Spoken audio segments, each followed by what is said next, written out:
little bit. Welcome to the New England Football Show presented by Mortgage Right. I'm your host, John Serenitas. As always, I'm joined by my partners, Kevin Stone and Adam Kirkchin. Gentlemen, how are you this evening? Doing good. How are you guys? Good. How are you?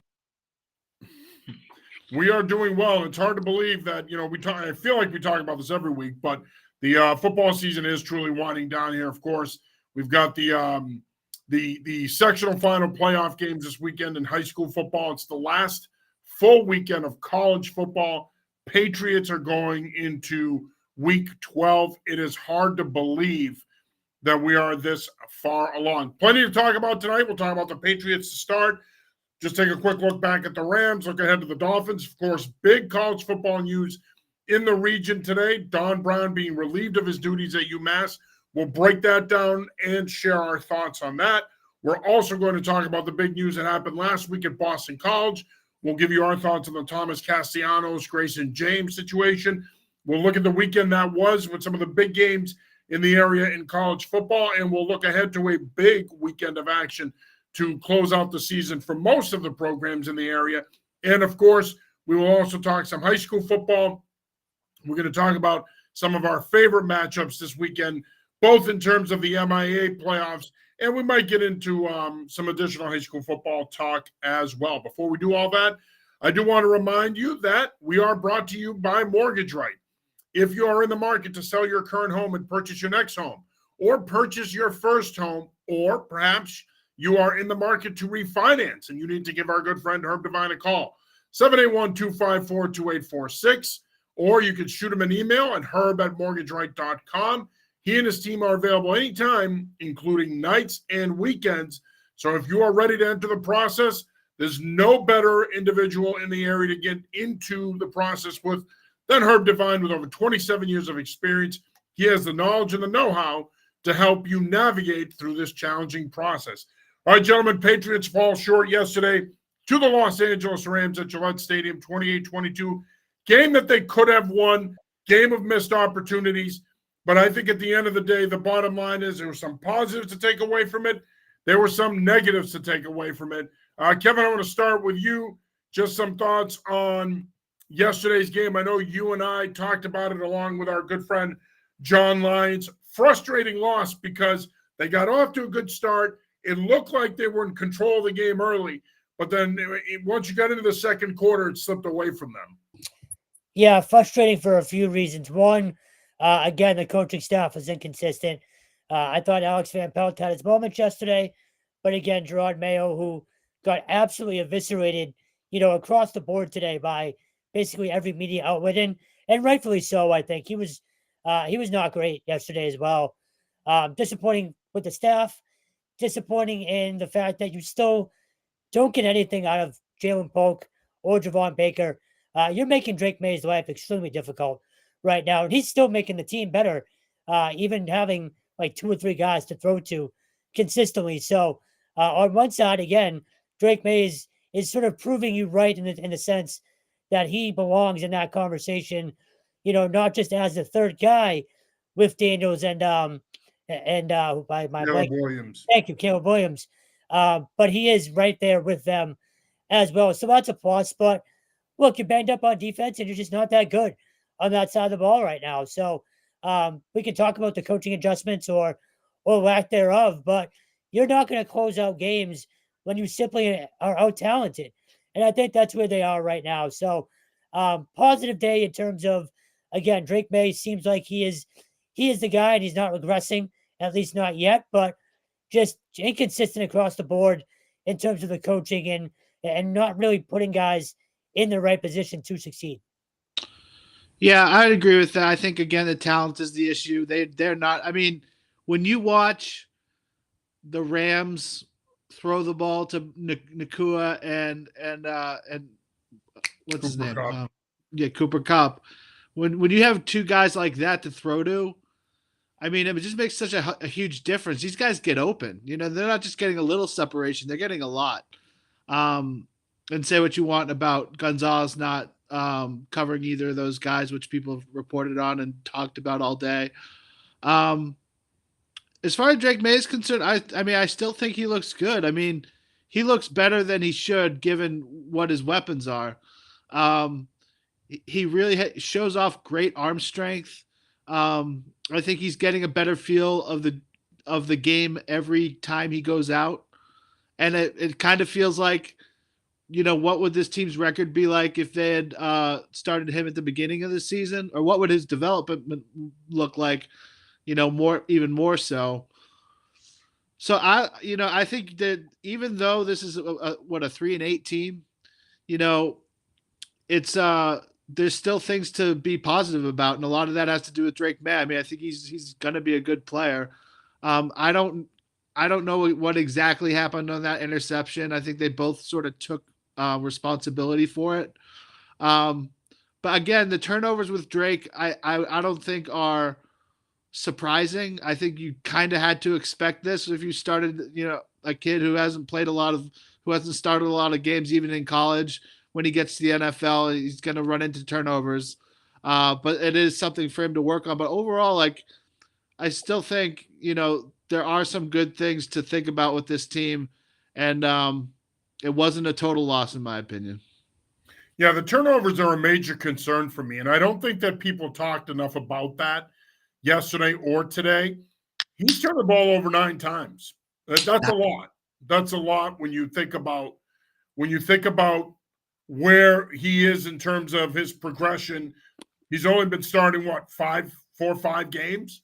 He's turning the ball over a fair amount. So that's a big concern to me. That fumble really concerns me. And then the miscommunication with Pop Douglas, you can blame that on both of them. But it's really concerning to me that he is the quarterback. Obviously, the play starts with him. The play call starts with him. He touches the ball in every play. He's got to be the one that settles that. If the receiver doesn't break the right way or runs the wrong route, that's on the receiver. But when there's a miscommunication, and May did come out and say yesterday that there was a miscommunication, and Pop reiterated that when he met with the media after the game, that concerned me as well. And then he throws the pick. So for me, it's easy to sit here and talk about the coaches and what they did and what they didn't do. And people are going to babble about should Gonzalez have traveled with either Nakua or Kupp. I do want to remind people out there, he can't cover 2 people at once. So at the end of the day, he was either going to be on Kupp or Nakua if you decided to match him up. They chose not to. They chose to play more matchup zone. They chose to play more field boundary corner, and they got burned. And I think at the end of the day, when you're playing a team like the Rams that has 2 of arguably the top 10 receivers in the league, that's a tough matchup. And you can move him around all you want and travel with him all you want. I think at the end of the day, yes, maybe he negates one of the 2 of them. Personally, if you were going to do that, I would have put him on Nakua. I think that Nakua is a bigger, more physical receiver. I think that probably would have been a more beneficial matchup. But this idea that we're crapping all over Mayo and the coaches, yeah, they could have done a better job yesterday. But the bottom line is it still comes back to the same thing. This team doesn't have a lot of talent. You're starting a rookie quarterback who's turning the ball over. And while, yes, he's developing and progressing, and he threw the ball 40 times yesterday, he's got to be better. The coaching has to be better. The team has to be better. And let's not let the defense off the hook here. A week ago, they dominate Chicago to the tune of 9 sacks and 142 yards of total offense. A week later, they give up over 400 yards of total offense, and they get run out of their own building. So they need to be better too. They need to be better. They need to be more consistent, because I think when you look at the defense, a lot of their underlying numbers are deceiving. Like, for example, they're top 10 in the league in sacks, but can we sit here and honestly say they've had a consistent pass rush? You take away last week's game, and their pass rush has been very shoddy. So I think that when you lose a game like that yesterday, I think it speaks to where they're at as an organization. They don't have enough veterans on that team. They don't have enough experience to close out games like that. But I think the biggest issue of all is talent, and you just don't have enough of it. Now, you would think a guy like Jonathan Jones, a guy like Marcus Jones can hold their own, but they clearly couldn't. And obviously going into the game, we all said the same thing, that in order for them to win, they had to slow down Kupp and Nakua. They didn't do it. Matthew Stafford, they didn't really get to him. He had plenty of time, and that proved to be the difference. I think another thing that, wasn't talked about enough was the offensive line. They kind of reverted to some of the stuff they were doing 3-4 weeks ago when they had issues in pass pro, the penalties. there's a lot there for Scott Peters and that offensive line crew to clean up. They got to be better. So you hope that they fix all of that this week and they compete next week. The problem is you're going to Miami. And as we know, Miami, even under the Belichick-Brady era, was a house of horrors. So knowing that and knowing that the Dolphins are all of a sudden playing better, they've won 2 in a row, any shot they can go down there and get a dub.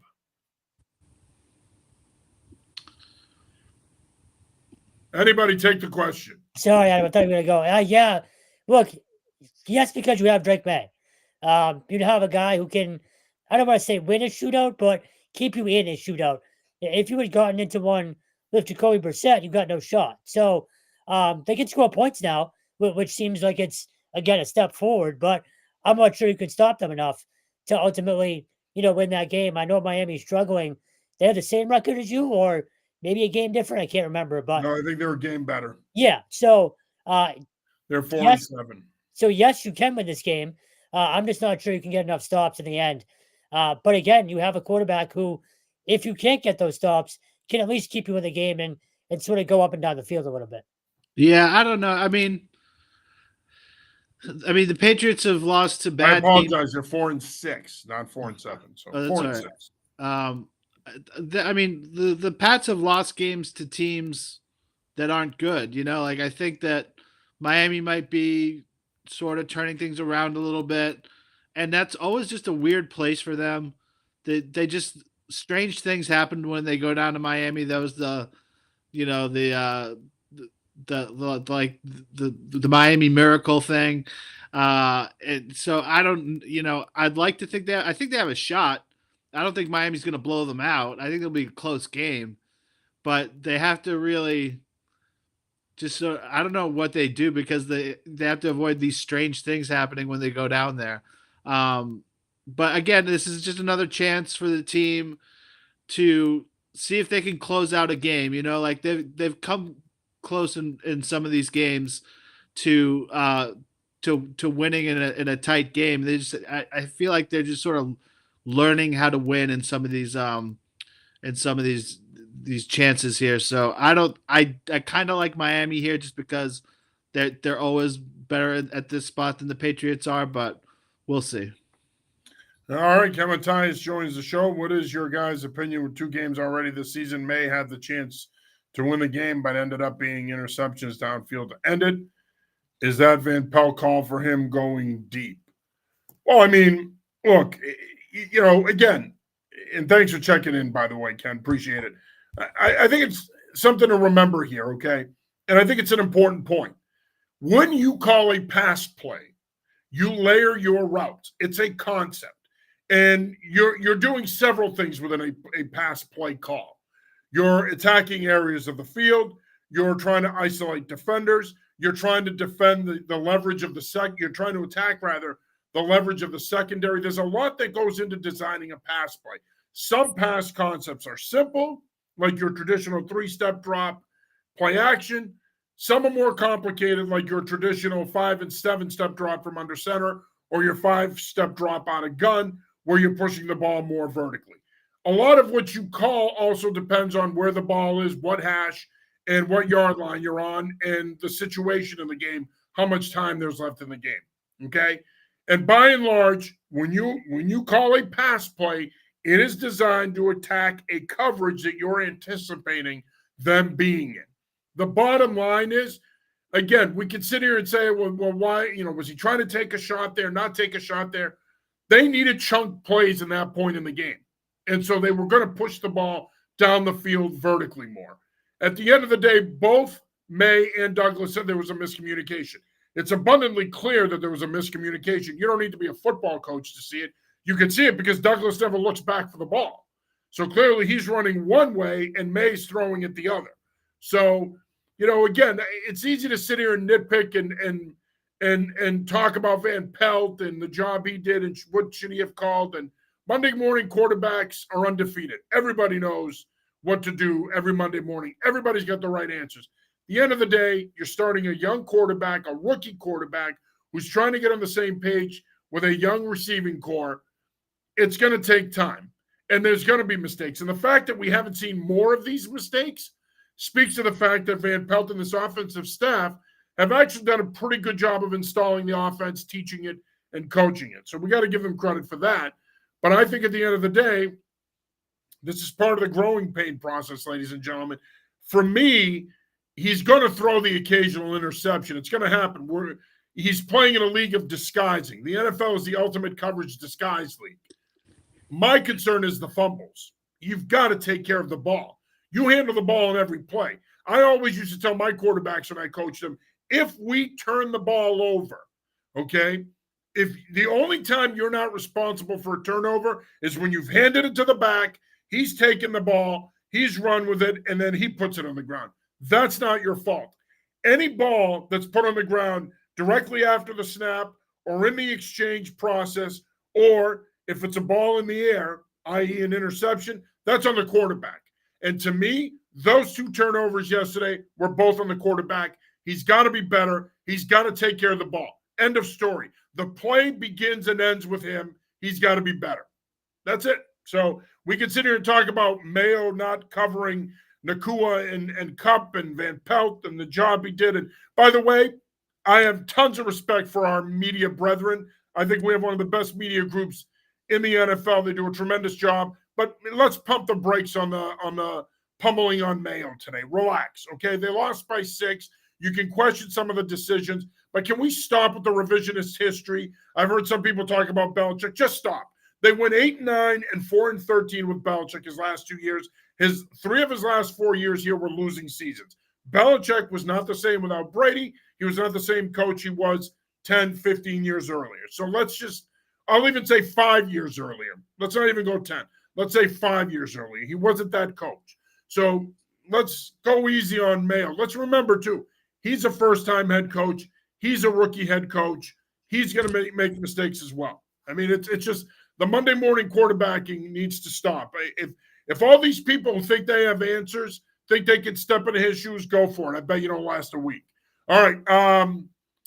As far as Miami is concerned, the way I look at it, yeah, it's a tough place for them to play. They haven't had success there through the years. And this transcends generations, by the way. Not to be hyperbolic like Stone, but this does. It's generational. You talk about, Adam, you mentioned the Miracle in Miami. I mean, they've always struggled down there, even if you go back to the 70s and 80s. So it's a tough place for them to win. My fear is the Dolphins are starting to figure it out. And the AFC, especially from 3 to 7, is wide open. I mean, you can make the playoffs. There's a large group of teams there that are still in playoff contention. So for me, this is a huge game for Miami. They need to win this game. They win this game, now you get to 5 and 6. You're in pretty good shape for a wild card. I think Drake May, to your point, Kevin, he gives you a fighting chance. So you have to take that into account. But I think they're going to have to play really well. This Miami team is not the team we saw when they came here a few weeks ago. They're a much different team, as you guys know, with Tua Tagovailoa. I'd like to think they can go down there and win, but I'm not overly confident in that happening. You are watching / listening to the New England Football Show presented by Mortgage Right. I'm your host, John Saranitas. As always, I'm joined by my partners, Kevin Stone and Adam Kirchin. Just want to remind you that if you're in the market to sell your current home, purchase your next home, purchase your first home, or refinance, give our good friend Herb Devine a call, 781-254-2846. You can also shoot him an email at herb@mortgageright.com.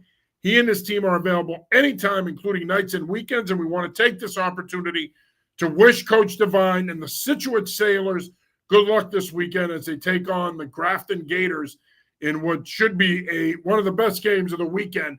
Winner, of course, advances on to the Division IV Super Bowl at Gillette Stadium. Gentlemen, of course, the biggest story of the day in New England football was the news that came out of UMass. UMass, of course, announcing earlier today that they have relieved head football coach Don Brown of his duties after 3 seasons. Brown accumulated a record of 6-28. We had heard rumblings the last couple of weeks. People were kind of sending stuff in our direction that there could be a change here. Don't be surprised if something happens before season's end. Obviously, we weren't at liberty to put it out there for a couple of reasons. One, we didn't want to put those people on the spot. We have too much respect for Coach Brown. And the way I looked at it, and I'm sorry if this is going to come across as unprofessional, but I'm not a fan of talking about coaches' job security and their futures. It's just something for me as a coach. I have a hard time with that. You guys can talk about it all you want. I don't like to delve into speculation as to what may or may not happen. But I want to kind of have this conversation go down two roads here. One, I want to get your initial thoughts when you saw it. And two, I want to talk about the future of this program and where do they go from here. Well, my initial reaction was a very sad, because it's never good when a coach loses his job, but even more so with a guy like Don Brown. Because I remember before, when Don Brown was still, at other schools, the way that local coaches talked about Don Brown was amazing. Everybody loves the guy. And he's a genuine dude. He's a nice guy, and he does things the right way. And I've always felt that if you could get a coaching staff full of Don Browns, you can win a national championship.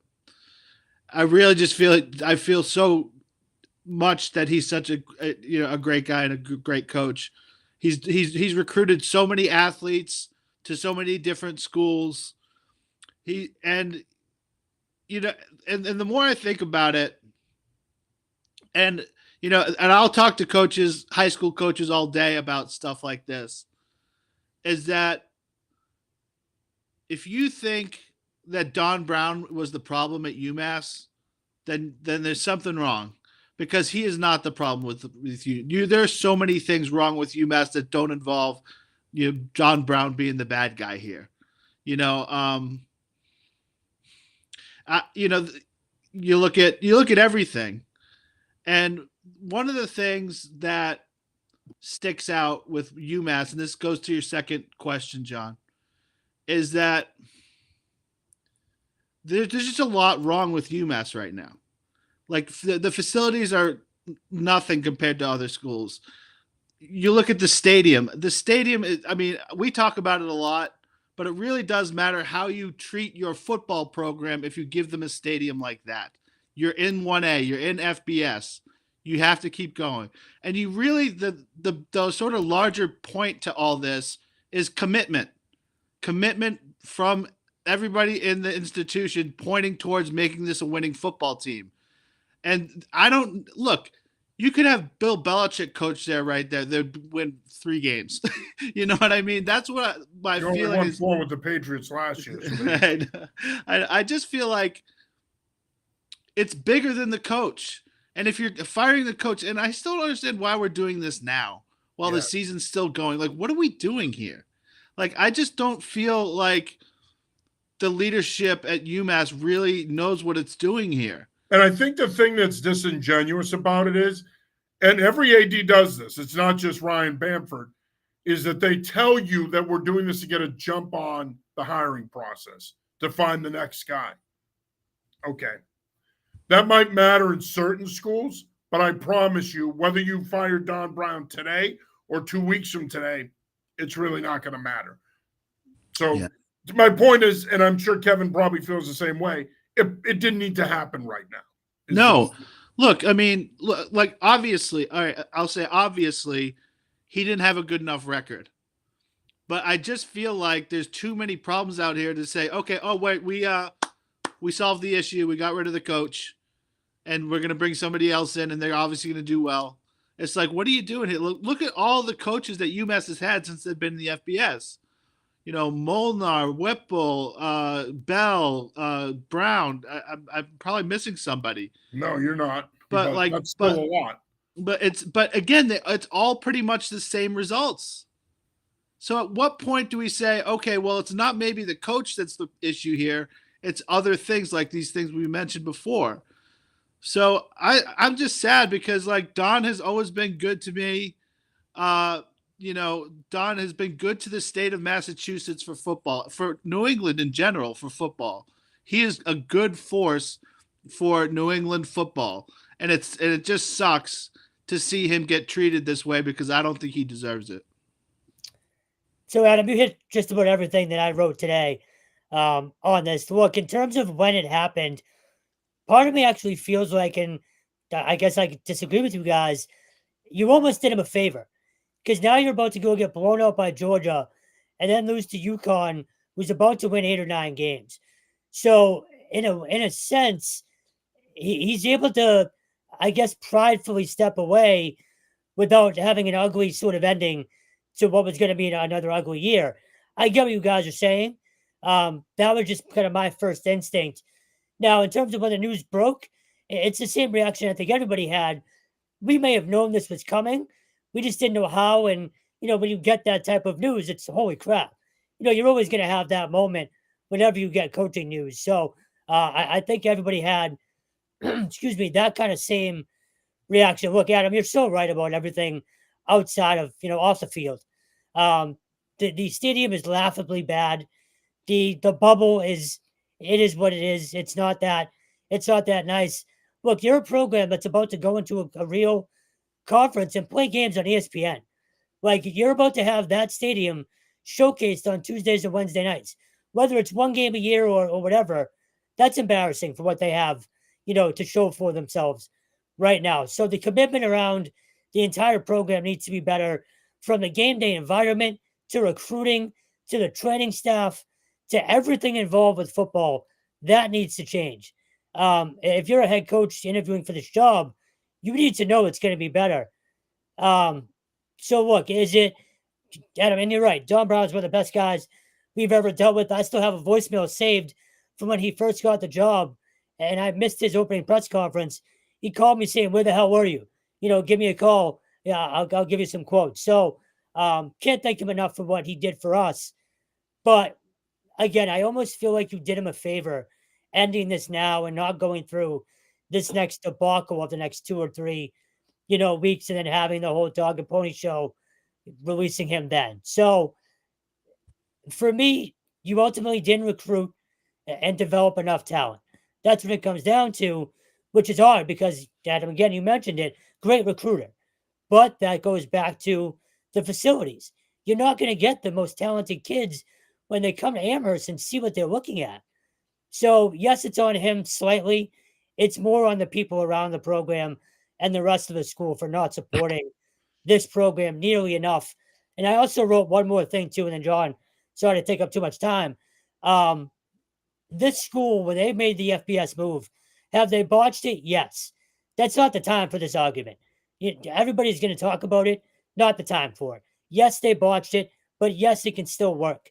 And there's proof in the pudding because you're joining a conference. So I feel like that's going to get overblown a little bit these next couple of weeks. But for me, this is more about the people surrounding the program than it is about Don Brown.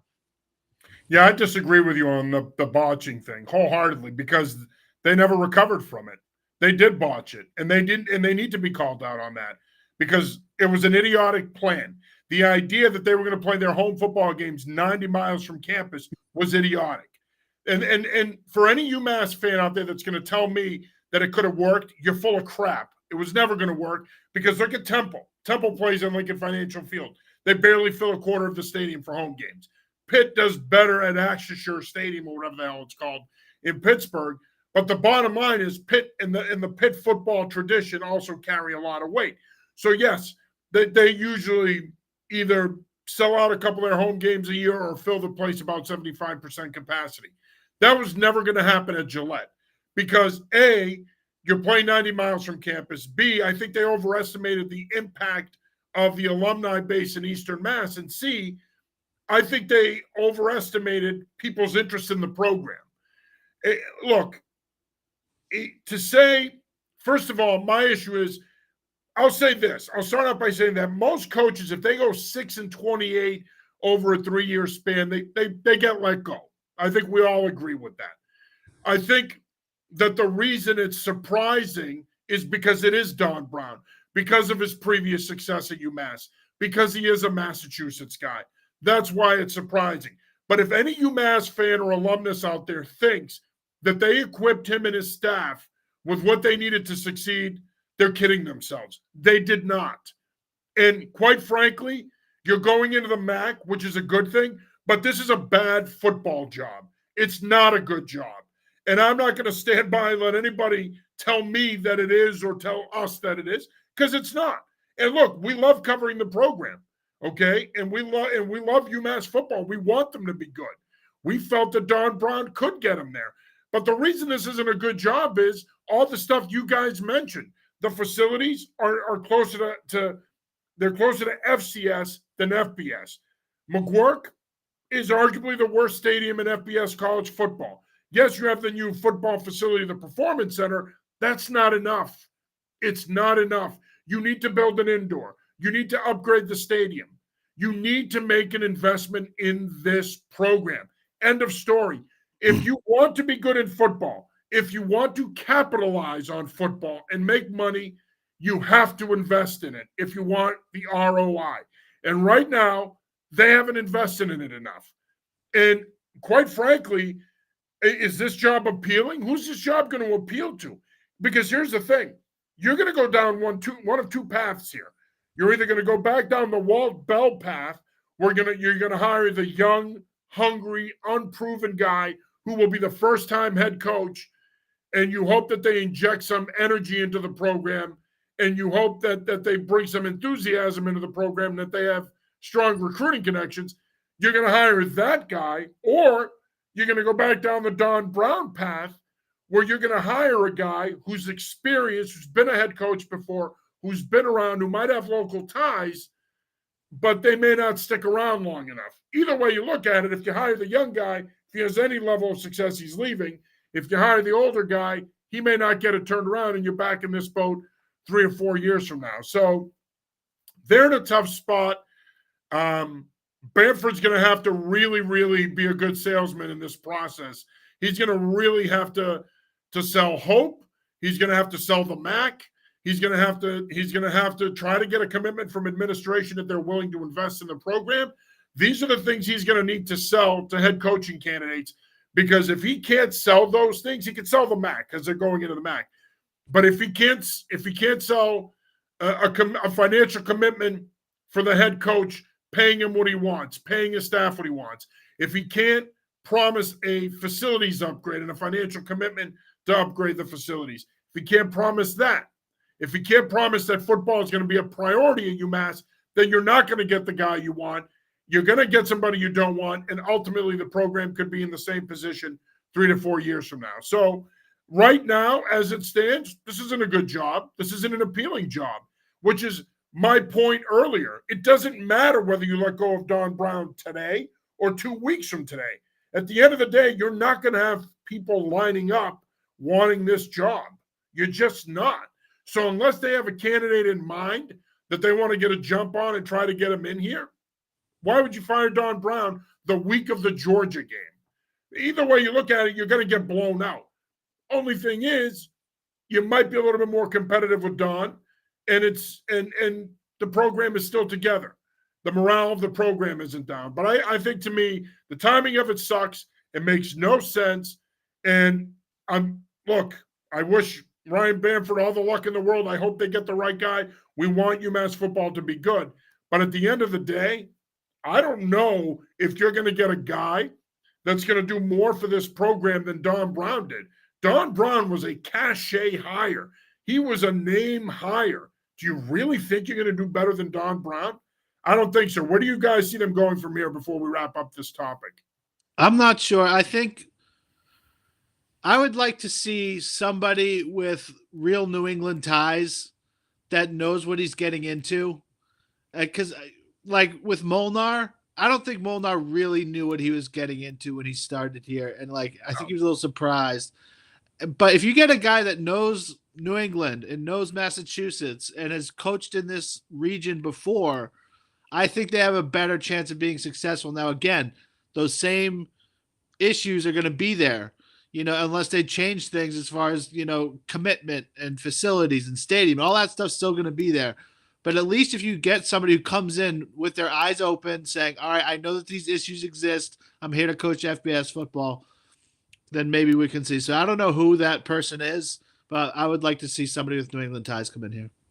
Yeah, I agree. The only name that just came to mind while we were talking and again, this is not speculation, it's not anything, but a guy like a Valdemar Brower, who went to Holy Cross, who coached under Don Brown, who was recruited around here, is well respected around here. Someone like him, Adam, to your point, with some ties to the area and stuff like that.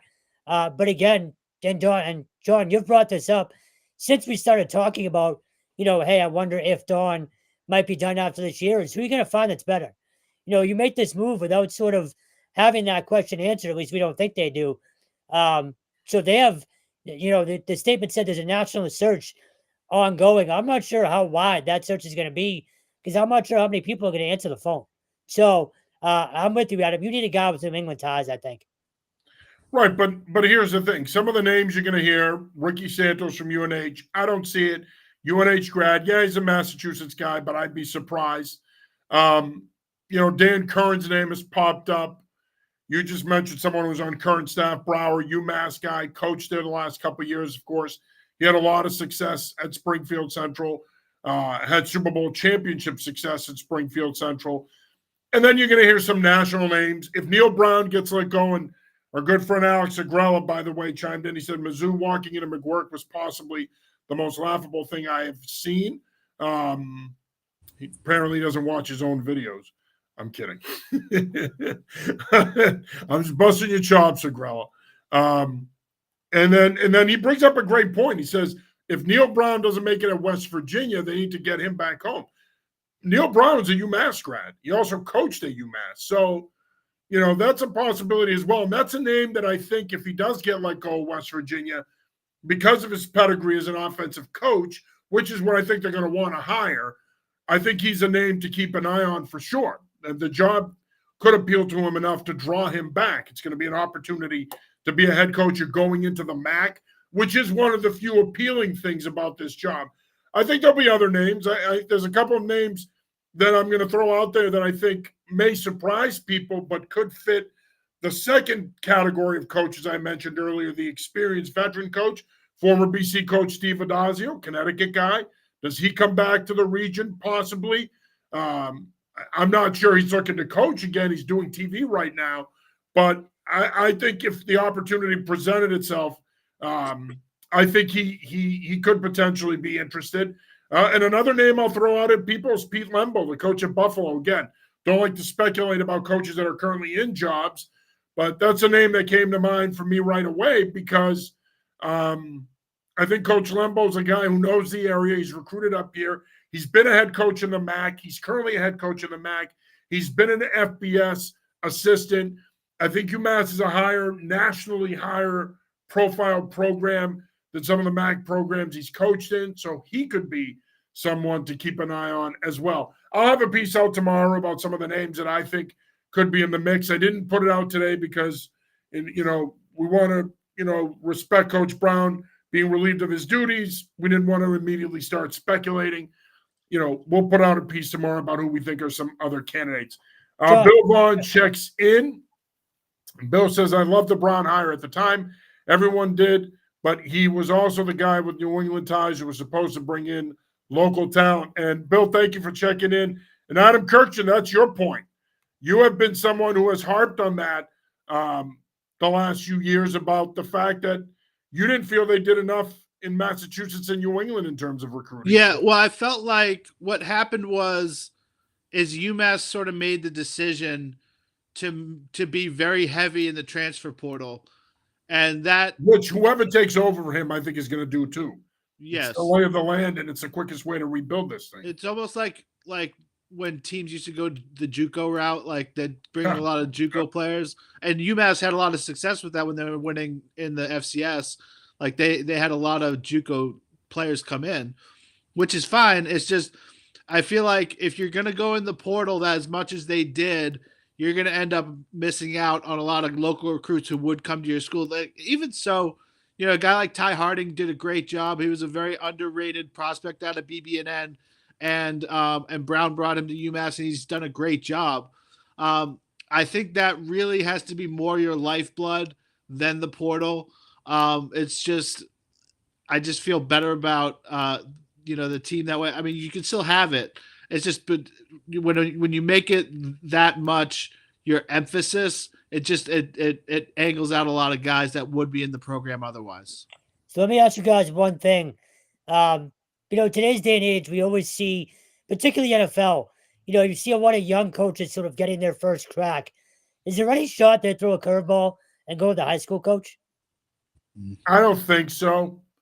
I don't think so because I think part of the reason they made the move, at least in my opinion, is I think that they wanted to go into the MAC with a fresh start. But I really do think, in my opinion anyway, that they are going to emphasize in their search, they are going to emphasize coaches with FBS experience.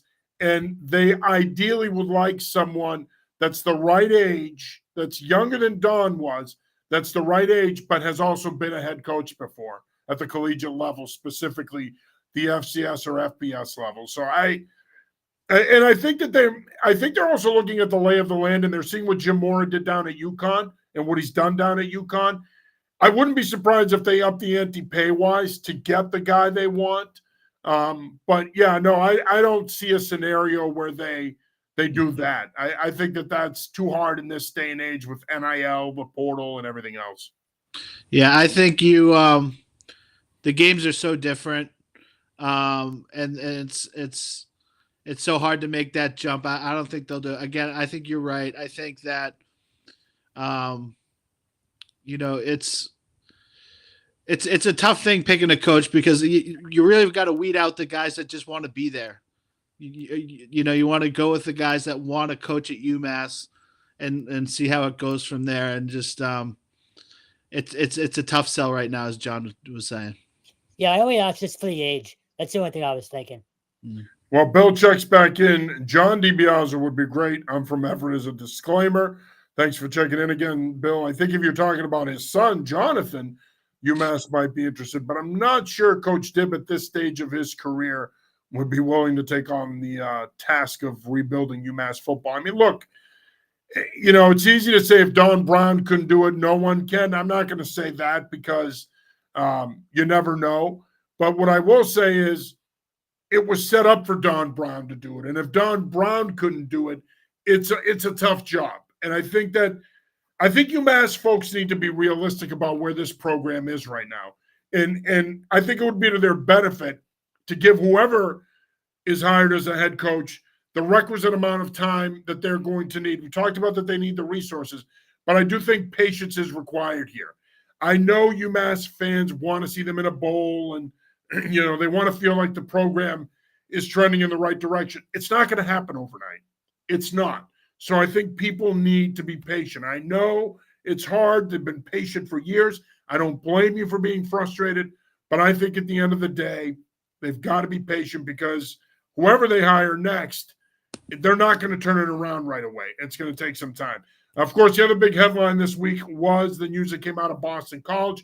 We didn't have a chance to talk about it last week because it happened after we went live, and that was the news that Thomas Castellanos was benched in favor of Grayson James. Of course, Kevin, you broke that pretty early on last week that it appeared that they were going to make the quarterback change. You broke that last Monday. By last Tuesday, Bill O'Brien confirmed it. And by Wednesday, Tommy Touchdowns was gone. Thomas Castellanos have left the program and entered the transfer portal.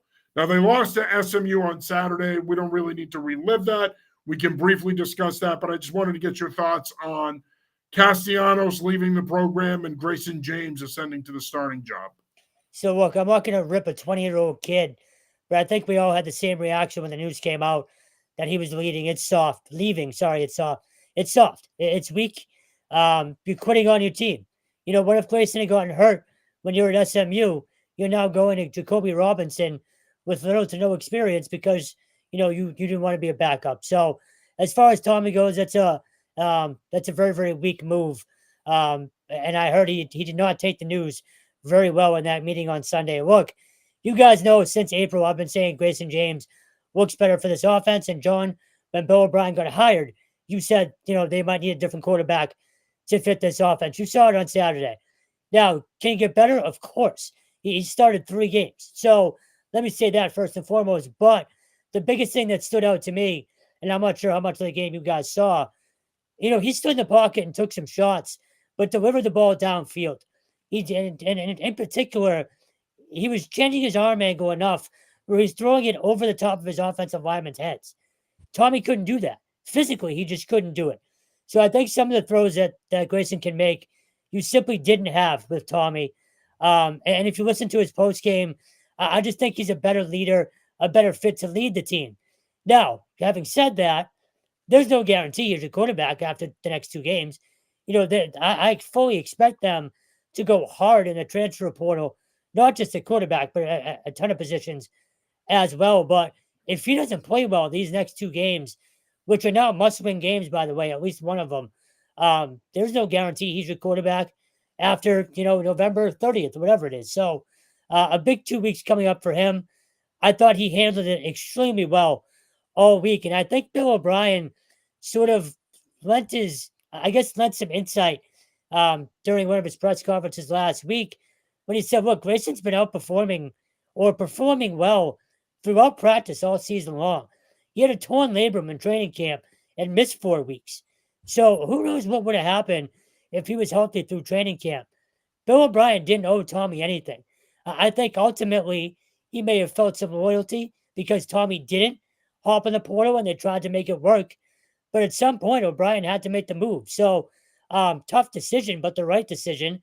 And I think you saw how right it was based on Tommy's reaction.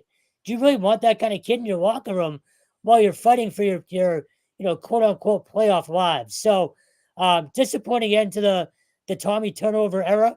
I do think Grayson has a real chance to be the team's quarterback next year, but I also won't be surprised if you see 2 or 3 new names coming out of the portal heading into the offseason. But this is a huge couple weeks now for this program. They cannot go 5-7 and miss a bowl game. They just can't.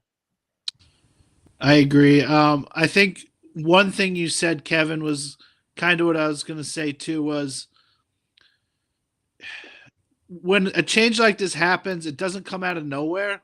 It might seem like it to people outside the program, but the fact that James has been playing so well in practice, the kids see that, the coaches see that, the reporters see that, everybody sees that James is a good player in practice. That's why sometimes a move like this can be really unpopular and it can split the locker room, but it's almost better in a way that Tommy is leaving the program, so there's not like half the locker room saying he should start and the other half saying Grayson should start.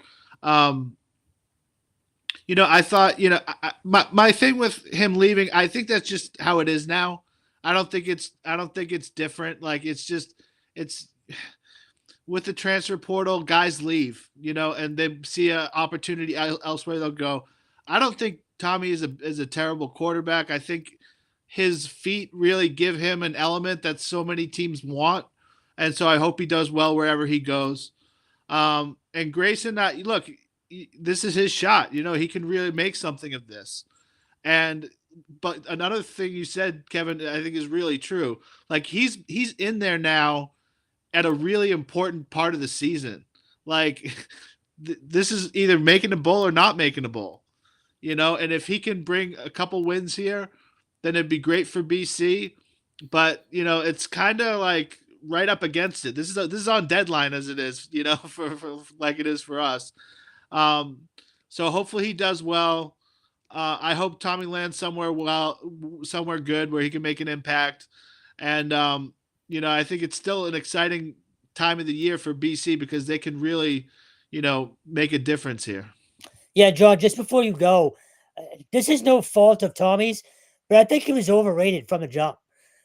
You look back at the SMU bowl game last year, crappy weather on the road. They were banged up, and he happened to take over in that fourth quarter.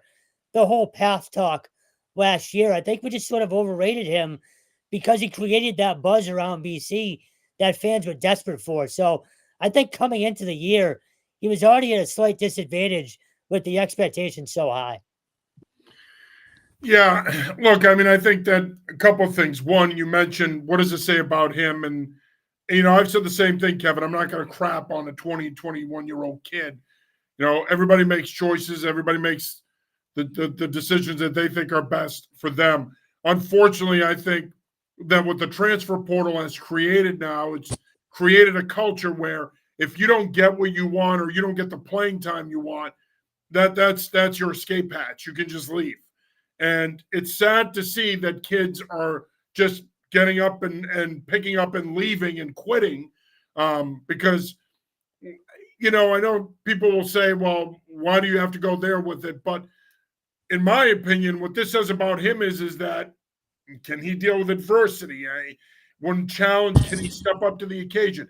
All things he's going to have to think about, and the next program that's going to give him an opportunity has to think about. Look, he did a lot of good things here in his year and a half, if you will, season and a half of another season. Led them to a bowl game last year. They won the Fenway Bowl. He was a big part of that win. He did some really nice things last year. I think that to say he's not a pocket passer it's been pretty evident from day one. I mean, even when he won that job out of training camp prior to last season, which surprised a lot of people because he didn't win it.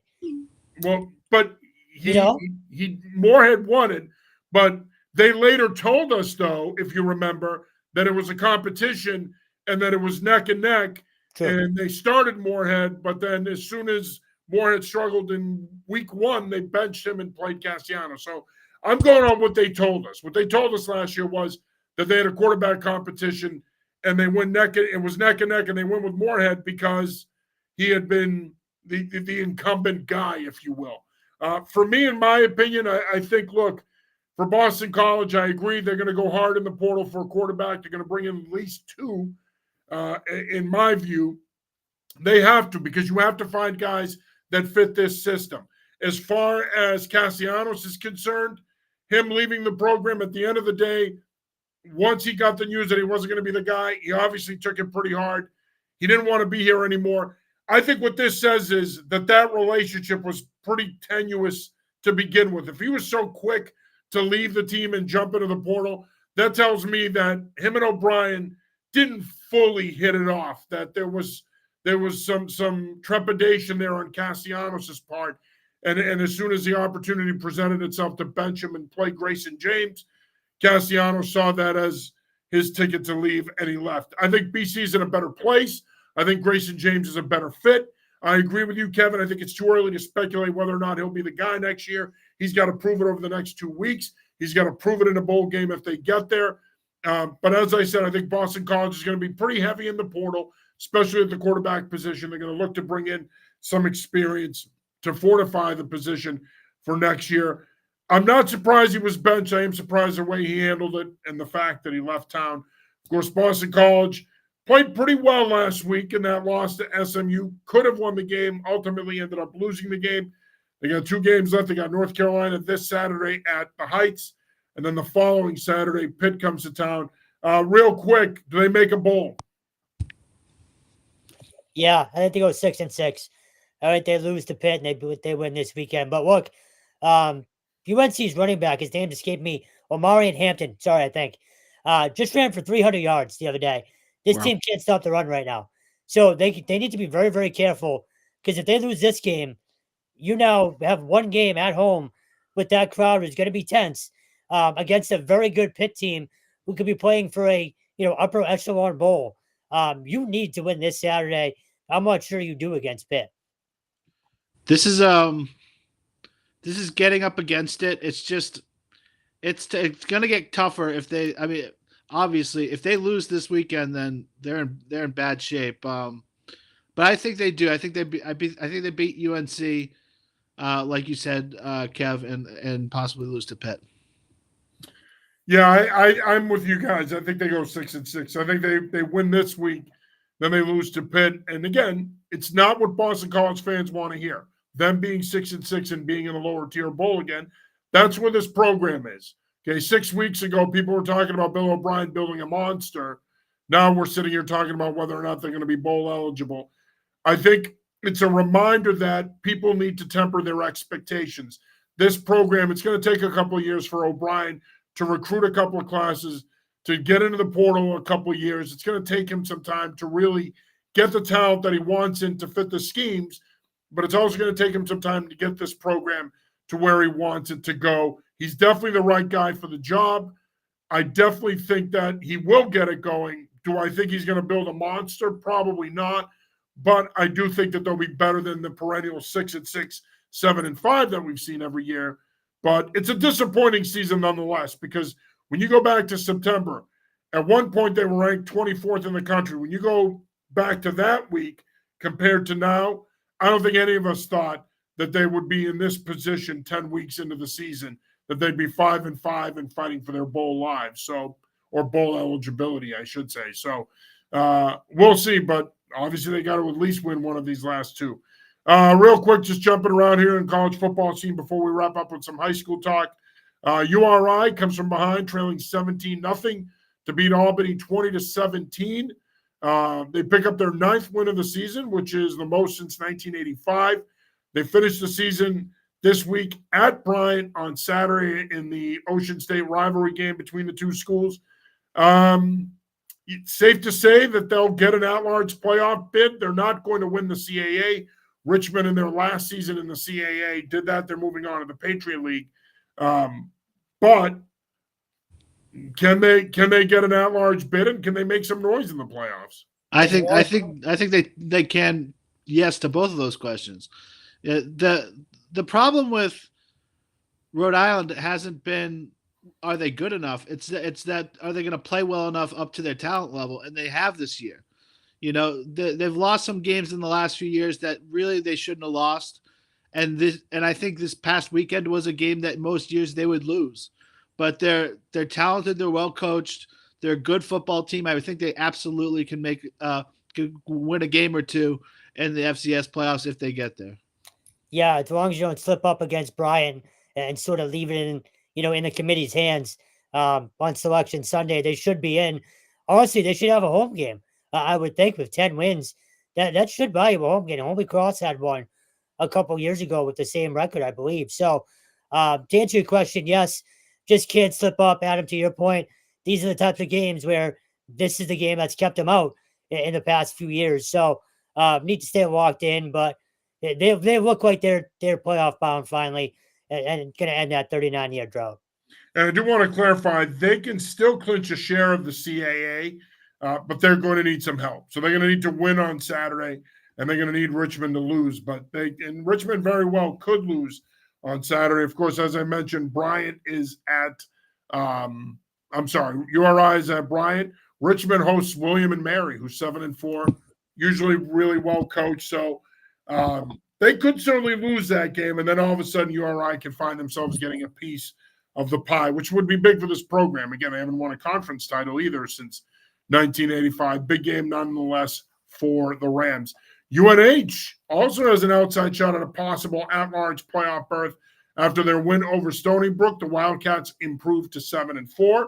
They will travel north on Saturday to take on Maine in the annual rivalry game for the Bryce Cowell Musket. Of course, if UNH wins, they're 8-4. 8 wins is usually the magic number to get an at-large playoff berth. That would be something if this program ended up in the playoffs, considering where they were during the middle point of the season when they were struggling with injuries and consistency. You can't say enough about the job that Ricky Santos has done with this program. Yeah, the only problem is, the coaches poll today, they got 7 votes. So I think they're going to need a bunch of teams to lose as well in front of them, but you got to take care of business first. This is a huge game for Maine. If Maine can finish 500 after the last couple of years they've had, and also end playoff hopes for UNH, what a way to go into the offseason for Jordan Stevens and his crew. Besides the Yale-Harvard game, which we're going to get to, this is the best game of the weekend locally, in my opinion. Yeah, I'd agree with that. I think both teams are good. Look, UNH, it's just a tough program. They're just a hard-nosed, tough program year in, year out, and they find ways to win big games. So I'm excited for them. And look, like you said, Maine has had some rough years recently, but they've really put together a nice season, and you got to feel good for Coach Stevens. Yeah, I agree. I think this would be a huge win for Maine if they could get it.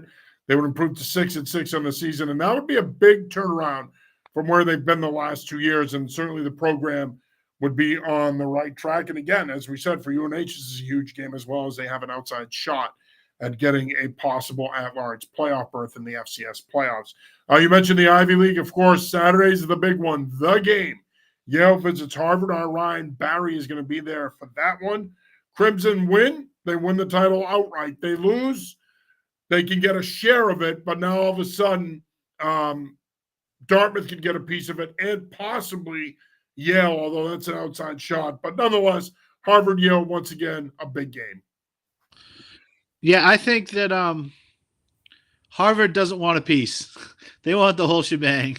If they win a share of the Ivy League title but lose to Yale, that's a pretty big, that's not what they want over there. So, and on the flip side, I mean, Yale would like nothing more than to beat Harvard and keep them from winning the outright title. I mean, just it's got a lot of nice subplots, and it's one of the reasons why this rivalry is so great. Yeah, it's called the game for a reason. One of the coolest things I've ever been to. Look, Harvard should win this game, but Yale is also hot. I believe they've won 3 straight, and the offense is kind of picking up steam. But this Harvard offense all year long has been just phenomenal. And look, at the beginning of the year, I talked to Cooper Buckgate, and he said, we didn't consider ourselves Ivy League champions because they lost to Yale and Princeton last year. This is one hell of a way to get redemption if you can win it outright and only have that one loss to Brown earlier in the year, which really, should have never happened. So that's going to be just a fantastic atmosphere as always, and I do expect Harvard to win. Yeah, and of course, Dartmouth losing to Cornell really put Harvard in the driver's seat. They just need to win, and they clinch it outright. Dartmouth can't get a piece of it unless Harvard loses. So Yale can't get a piece of it. By the way, they're 6-3. No. So, I mean, all they can do is play spoiler at this point, but they can't win a piece of the league like they did last year. Of course, if you remember last year, Harvard, Dartmouth, Yale, last weekend of the season, all ended up sharing the Ivy League title in a 3-way tie. Harvard, that would be a nice feather in new coach Andrew Orrich's cap, first-year coach Andrew Orrich, if they can win the league outright. And it's hard to believe, and I keep harping on this, but I covered that Harvard-Brown game to see where this program is after that game to now. It's remarkable. Again, hat tip to Coach Orrich and his staff for the job that they've done there. And, of course, Holy Cross can still make the playoffs. They need to win on Saturday, and they need Lehigh to lose. If that happens, Holy Cross wins the Patriot League and gets an automatic playoff bid. And again, go ahead. No, I was with a sub-500 record, which would be even more impressive. No matter what, I think Dan Curran's first year, record-wise, it doesn't look good, but he's had that team playing hard every single weekend and competitive every single weekend as well. That's not an easy transition, especially for a group that's won, so much, so regularly the last 4 years. They've bought into his program, hook, line, and sinker. He's had them playing really well, no matter what happens. They had an unreal game last weekend just to stay alive against Bucknell. So props to Coach Dan Curran just for the job he's done this year. Again, I know the record doesn't look good, but that team has been more than competitive every single weekend. Yeah, some of those losses were 2-3 points, Another guy on Holy Cross, Jaden Clairvaux, the running back, I believe he was an Everett kid, and a really he's a bruising runner, but he also has great speed. I think I saw him in the Shriners game a couple years ago, break off like an 80-yard touchdown run on the first play of the game. A terrific player who's really gotten his shot to shine, and he's had a really nice season for them. And again, Dan Curran doing a great job keeping his players in it, even after a couple of tough early season losses. Yeah, and of course, the Crusaders finished the season at Georgetown. Holy Cross is currently 5-6. Lehigh is 7-3. If they win, they're 6-6. Lehigh loses, they're 7-4. I still think Lehigh would get the bid, though. Yeah, they'd get the automatic conference bid. Right, they'd get the automatic conference bid. Holy Cross can just play for a piece of it, but I don't think they can get the bid. So there you go. All right, so that is that. Sorry, real quick, CCSU. Yeah, I was just going to mention I forgot to mention CCSU. CCSU hosting Duquesne today after a wild win this weekend, after a wild win over Robert Morris over the weekend. If CCSU beats Duquesne on Saturday, the Blue Devils win the NEC and make the playoffs. Just an unreal turnaround for Coach Lechtenberg and what he's done. We had him on, I want to say back in April, maybe. If maybe it might have been August. It was somewhere in the offseason. It all blends together. And his confidence in sort of where this program was heading sort of radiated throughout that interview. And I think it's proof. Brady Olson and Elijah Howard have carried that offense throughout this season. Their running game might be the best in the NEC and one of the best in all of FCS. But even if they do lose on Saturday, it's a hell of a season for that program. Yeah, I mean, it just goes to show. I feel like in the FCS this year, there have been a lot of teams like sort of coming back and overcoming adversity and all that sort of thing. And that's a good team, and they've had a great year. And it's been, I've had people tell me that like those games are so fun to go to, and that they're a really nice atmosphere for college football. So props to them for that, and it's good to see them get some big wins there. Yeah, this would be a huge win and a huge accomplishment for Coach Lechtenberg and this program. If nothing else, though, if they keep playing the kind of schedule they played this year, if they do somehow win this game and win the NEC, that would be huge for a program that people know nationally. It's a program that has a good football tradition. A lot of big names have come out of the program. But to get back to that level now where you're playing a national schedule and you win your conference, man, this program would be on quite the track here to become not only a powerhouse in the NEC, but certainly a factor in FCS football. Alex Agrella agrees with Bill Vaughn that John DiBiase would be an interesting hire for UMass. And Mike chimes in. Thank you for checking in again, Alex. And Mike chimes in. Bill O'Brien's offense is outdated. Thank you, Mike, for that. Stone, do you agree that Bill O'Brien's offense is outdated? I respectfully disagree with Mike. Yeah, no, hard disagree on that one. I will say Will Walling, his play calling has been puzzling at times this year, but again, you didn't have a quarterback that could move the ball down the field. So you were very limited in what you could do, passing offense-wise. So give this staff a full offseason, of recruiting, a full offseason of adaptation, with whoever plays quarterback.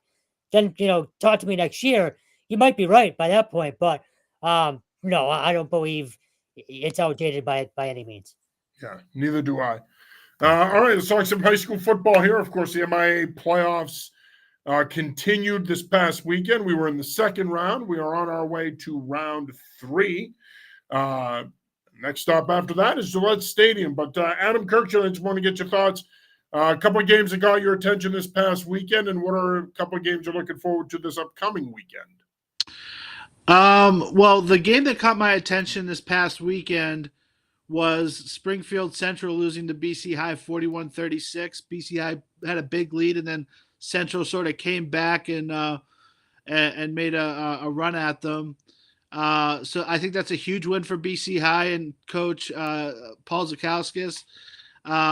And I think the other game on the other side of that was Leominster or Zavarian beating Leominster 35-20. I feel like Leominster, has a possibility to make that like a shootout, and they were not able to. So, and then if you go into this coming week, I'm really interested to see the St. John's Prep Needham game also in Division I, because there's the belief that by many people in this state that a public school team is going to be outgunned by a Catholic Conference team, no matter how you slice it. But I do feel like this Needham team is good enough up front, has good skill, really good speed at the skill positions, that this can be a real game. And you remember last year, Needham only lost to Zavarian at Brockton in the semifinals 20-17. So other games, just some other games I'm looking forward to.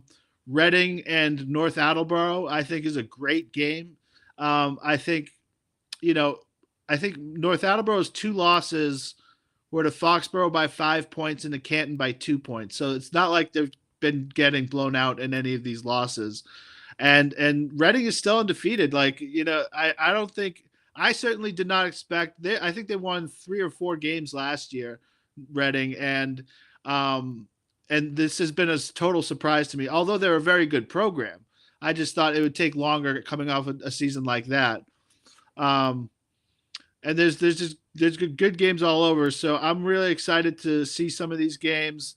I'm not sure if I'll be there, but the Mashpee against Clinton D7 Final Four game is going to be a great game.